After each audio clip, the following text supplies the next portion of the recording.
ఇక పాక్ దాడులతో కేంద్ర రక్షణ మంత్రి హోంమంత్రి అమిత్ షా సిడిఎస్ సహా త్రివిధ దళాల చీఫ్లతో భేటీ అయ్యారు ప్రధాని మోదీ. దేశంలో ప్రస్తుత పరిస్థితి, సరిహద్దుల్లో పాక్ కాల్పులపై చర్చించారు. పాక్తో ఉద్రిక్తతలు తదుపరి చర్యలపై ఆరా తీశారు ప్రధాని. అలాగే పాక్పై తీసుకోవాల్సిన కౌంటర్ అటాక్పై చర్చించినట్లు తెలుస్తోంది. పాకిస్తాన్ దాడులపై అధికారిక ప్రకటన విడుదల చేసింది భారత రక్షణ శాఖ. జమ్మూ, పఠాన్కోట్, ఉధంపూర్లోని సైనిక స్థావరాలే లక్ష్యంగా పాకిస్తాన్ దాడులకు పాల్పడిందని వెల్లడించింది. డ్రోన్లు, మిస్సైల్తో దాడులకు తెగబడిందని చెప్పింది. పాక్ దాడులను ధీటుగా తిప్పికొట్టినట్లు తెలిపింది భారత్. ఇక పాక్ దాడుల్లో ఎలాంటి ప్రాణ, ఆస్తి నష్టం జరగలేదని స్పష్టం చేసింది. దేశ ప్రజల రక్షణ సమగ్రతను కాపాడేందుకు పూర్తి సంసిద్ధతతో ఉన్నట్లు తెలిపింది ఇండియన్ ఆర్మీ.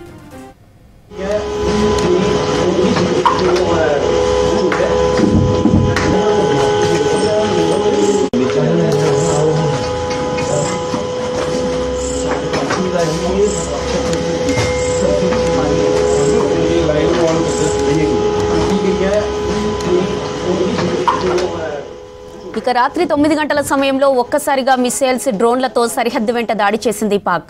సత్వారి, సాంబా, ఆర్ఎస్పురా, ఆర్నియా సెక్టార్లలో క్షిపణి దాడులకు పాల్పడింది.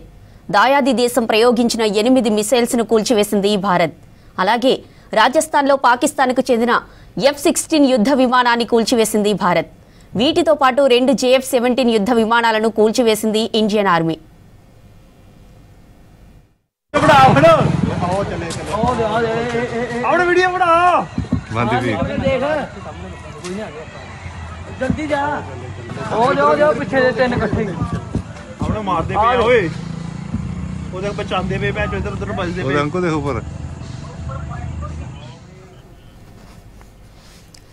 ఇక భారత్ పాక్ మధ్య అసలు ఏం జరుగుతోంది, ఇకపై ఇరు దేశాలు ఎలాంటి చర్యలు తీసుకుంటాయనే వివరాలను మాజీ ఆర్మీ ఆఫీసర్ డాక్టర్ కృష్ణారెడ్డి గారిని అడిగి తెలుసుకుందాం.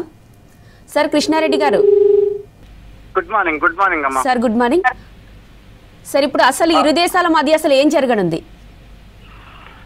మీకు అందరు తెలుసు, గత రాత్రి 8 గంటలకి జమ్మూ, అక్నూర్, ఉరి కంప్లీట్ ఆ సెక్టర్ లో సాంబా, అట్లాగే జమ్మూ ఎయిర్పోర్ట్, సివిల్ ఎయిర్పోర్ట్, అట్లాగే జమ్మూ చుట్టుపక్కల ఉండేటటువంటి మిలిటరీ ఎస్టాబ్లిష్మెంట్స్, ఉధంపూర్, అక్నూర్, జమ్మూ, వీటిపైన కూడా డ్రోన్లతో పాకిస్తాన్ అటాక్ చేయడం జరిగింది. ఆ తర్వాత ఇండియా రెస్పాన్స్ కావాల్సి వచ్చిందమ్మా. వాళ్ళు జైసల్మేర్ లో కూడా మన ఎయిర్ ఫోర్స్ స్టేషన్ ని డిస్ట్రాయ్ చేసే ప్రయత్నం చేశారు. అక్కడ కూడా వాళ్ళ డ్రోన్స్ ని మనము కౌంటర్ చేసి మన S-400 ఏదైతే ఉందో మొత్తం కంప్లీట్ గా దాన్ని బ్రేక్ చేయడం జరిగింది. అట్లాగే జమ్మూలో కూడా 8 డ్రోన్స్ ని డిస్ట్రాయ్ చేయడం జరిగింది. ఆ తర్వాత కూడా ఉదయం పూట కూడా, అంటే రాత్రి అంతా కూడా మోర్ ఎవర్ కంప్లీట్ గా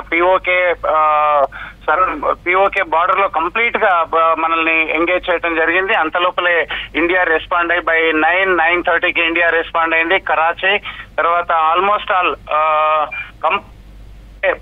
14 సిటీస్ లో కంప్లీట్ మిలిటరీ సిస్టమ్ ని, అవాక్ సిస్టమ్ ని నిర్వీర్యం చేయడం జరిగింది. ఇక కొద్దిసేపట్లో మేబీ మనం నేషనల్ ప్రెస్ రిపోర్ట్ రావచ్చు. ప్రెస్ రిపోర్ట్ లో మనకి అన్ని విషయాలు తప్పకుండా చెప్పేటటువంటి అవకాశాలు ఉన్నాయి. అట్లాగే జైసల్మేర్ లో వాళ్ళ పైలట్ ని మనము పట్టుకోవటం కూడా జరిగింది. 2 పైలట్లను పట్టుకోవటం జరిగింది. తర్వాత వాళ్ళ F-16 కూడా కూల్చటం జరిగింది. అట్లాగే SJ-17 2 17లను కూడా కూల్చటం జరిగింది. అనేక డ్రోన్లని నిర్వీర్యం చేయడం జరిగింది. పాకిస్తాన్ ఏదైతే దుస్సాహసం చేసిందో, కంప్లీట్ ఎస్కలేషన్ ల్యాడర్ ని ఏదైతే తుంగలో తొక్కిందో, ఆ తర్వాత ఇండియా మిలిటరీ ఆన్సర్ చెప్పాల్సి వచ్చింది. మళ్ళీ నేను చెప్తున్నాను కదా, మళ్ళీ కానీ విని ఎరగని దెబ్బ. ఇంకా ఇప్పుడు కూడా మనం అటాక్ లోనే ఉన్నాం పాకిస్తాన్ ని. తర్వాత పాకిస్తాన్ ఆర్మీ జనరల్ ని కూడా తప్పించేటటువంటి అనౌన్స్మెంట్ చేశారు మార్నింగ్ 2 o'clock ఆ సమయంలో. అండ్ ఏది ఏమైనప్పటికీ కూడా ఆర్మీ బేసెస్ లో కానీ జమ్మూ ఇతరతర ప్రాంతాలలో ఎలాంటి మిలిటరీ నష్టం జరగలేదు, ప్రాణ నష్టం జరగలేదు. కానీ ఏదైతే పూంచ్ సెక్టర్ లో, రజోరీ ఆ సెక్టర్ లో ఏదైతే ఉందో, ఈ బార్డర్ క్రాస్ బార్డర్ ఫైరింగ్ వల్ల కొంతమంది సివిలియన్స్ ప్రాణం విడిచినట్టు కూడా మనకి సమాచారం ఉంది. అది ఎగ్జాక్ట్లీ మనకి తెలియాల్సినటువంటి అవసరం ఉంది. ఏది ఏమైనా కూడా పాకిస్తాన్, మనం నైట్ కూడా నేను మీకు ఫోన్ ఇన్ లైన్ లో చెప్పాను, పాకిస్తాన్ తప్పు చేసింది. ప్రపంచం ఈ రోజు జైంట్ వైస్ ప్రెసిడెంట్ కూడా మార్నింగ్ 3:30కి రెస్పాండ్ అవ్వటం జరిగింది. ఇది నేను మీ మధ్యలో రాకపోయినప్పటికీ కూడా ఇది నా బాధ్యత గనక, ఒక పవర్ఫుల్ కంట్రీ, నేను ఒక డెవలప్డ్ కంట్రీగా నేను మీకు చెప్పాల్సినటువంటి అవసరం ఉంది. మీరు ఎస్కాలేట్ చేయకండి అని కూడా చెప్పటం జరిగింది. బట్ ఏది జరిగినా కూడా పాకిస్తాన్ మిలిటరీ ఎప్పుడైతే ఇండియన్ మిలిటరీ అసెట్స్ మీద అటాక్ చేయడానికి drone attacks, missile attacks start చేసిందో ఆ తర్వాతనే మనము వాళ్ళ మీద అటాక్ చేయడం జరిగింది. అండ్ నేవీ ఏదైతే హరిహరంత్ దగ్గర నుండి షిప్ ఏదైతే ఉందో చెప్తున్నాను కదా, కరాచీని ఆల్రెడీ తగలబెట్టింది. ఇక అదర్ సిటీస్ ని కూడా ఆల్మోస్ట్ ఆల్ సియాల్కోట్, ఇస్లామాబాద్, లాహోర్, చాలా సిటీస్ లో మనం అటాక్ చేయడం జరిగింది. 14 సిటీస్ లో అటాక్ చేయడం జరిగింది. ఇక ప్రాణ నష్టం, ఆస్తి నష్టం అంతా కూడా అఫీషియల్లీ కన్ఫర్మేషన్ చేయాల్సినటువంటి అవసరం ఉంది. బట్ ఏది ఏమైనప్పటికీ కూడా యుద్ధ వాతావరణము ఆల్రెడీ నెలకొన్నది. మనం ప్రొయాక్టివ్ గా ఉండాలి. ఇంకా పాకిస్తాన్ ని ఓకే అంటే ఆల్మోస్ట్ ఆల్ 6 అవర్స్ లో బుద్ధి చెప్పాము. 6 అవర్స్ లో మన ఎయిర్ పవర్ ఏంటి అనేది చూపించాము. అండ్ డెఫినెట్ గా ఇప్పుడు ఏదైతే ఉందో ఎస్కాలేషన్ సైడ్ ప్రపంచ దేశాలన్నీ ప్రయత్నం చేస్తున్నాయి. ఏం జరుగుతుందో చూద్దాం. బట్ ఏది ఏమైనప్పటికీ కూడా మనకి అక్రాస్ ద బార్డర్ అంటే జైసల్మేర్, బాడ్మేర్, అట్లాగే ఇక్కడ బికానియర్, తర్వాత పంజాబ్ బార్డర్ కానివ్వండి, జమ్మూ బార్డర్ కానివ్వండి, ఎలాంటి నష్టం లేదు. కానీ ఇంకొక విషయం మీకు చెప్పాల్సింది ఏంటి అని అంటే, బలోచిస్తాన్ ఆర్మీ ఏదైతే ఉందో, liberation army almost all Balochistan ని తన చేతిలో తీసుకున్నట్టుగా సమాచారం వస్తుంది. అండ్ ఇక మనది కూడా పిఓకే ముందు అడ్వాన్స్ గా వెళ్తున్నాం అనేది ఉంది. కానీ మిలిటరీ ఇన్ఫర్మేషన్ ప్రకారంగా మనకి ఇప్పటివరకు అది ధృవపరచలేదు కనుక మనం దాన్ని చెప్పనక్కర్లేదు.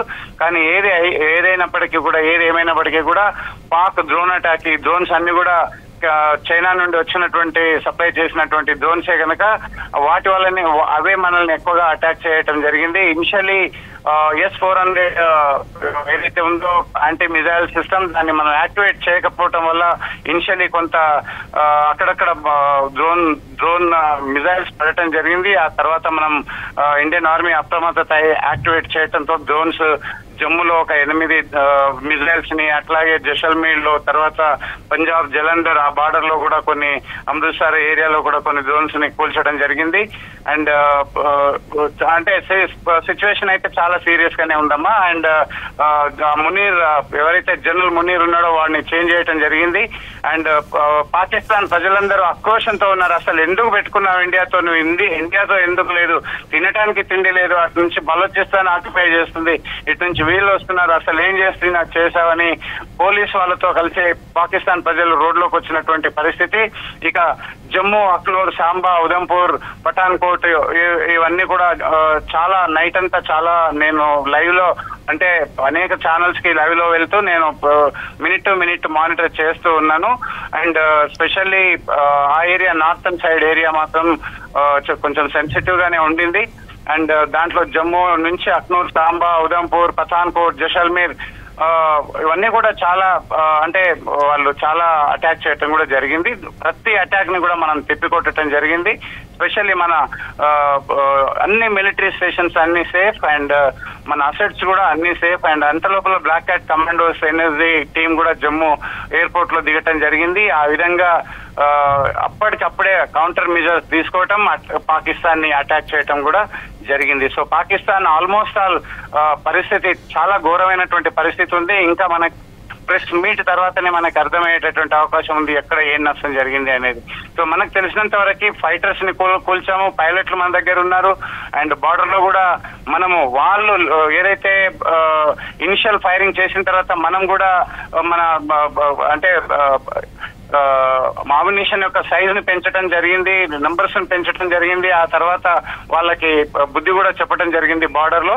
సో అది జరుగుతుందమ్మా. మేబీ ఈ రోజు ఇది కంటిన్యూ అయితే మాత్రం ఇంకా పాకిస్తాన్ మళ్ళీ కష్టంగానే ఉంటుంది అనేది నేను చెప్తున్నాను. Thank you.